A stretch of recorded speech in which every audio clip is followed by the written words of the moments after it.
আদি পিতা আদম যখন মুসিবতে পড়ে, মোদের নবীর ওসিলাতে আল্লাহ কবুল করে।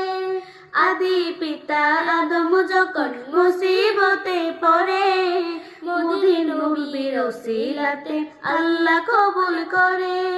শাফায়াতের বিচারতে দেখা দিও রে, দু জাহানের বাদশা নবী কামলেওয়ালা রে। কণ্ঠশিল্পী শান্তিদা সরকারের কণ্ঠে কিছু অসাধারণ গজল আজকে উনি কিন্তু চেষ্টা করতেছে, দেখা যাক যতটুক পারে। আর ওনার কণ্ঠে এমন সুন্দর সুন্দর গজল কেমন হয়েছে আপনারা অবশ্যই কিন্তু কমেন্টে জানিয়ে দেবেন। আমার মনের ঘরেতে রেখেছি যারে, দো জাহানের বাদশা নবী কামলেওয়ালা রে, দো জাহানের বাদশা নবী কামলেওয়ালা রে।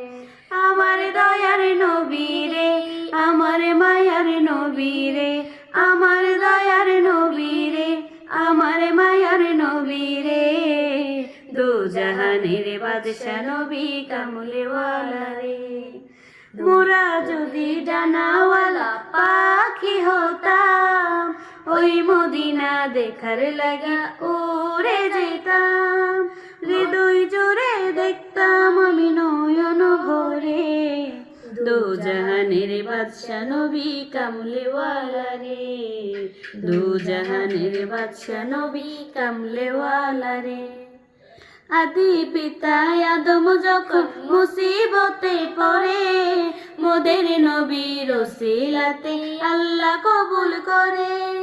আদি পিতা আদম যখন মুসিবতে পড়ে, মোদের নবীর ওসিলাতে আল্লাহ কবুল করে। শাফায়াতের বিচারতে দেখা দিও রে, দো জাহানের বাদশা নবী কামলেওয়ালা রে। আমার মনের ঘরেতে রেখেছি যারে, দো জাহানের বাদশা নবী কামলেওয়ালা রে, দো জাহানের বাদশা নবী কামলেওয়ালা রে, দো জাহানের বাদশা নবী কামলেওয়ালা রে। আমার দয়ার নবী রে, আমার মায়ার নবী রে, আমার দয়ার নবী রে, আমার মায়ার নবী রে, দো জাহানের বাদশা নবী কামলেওয়ালা রে।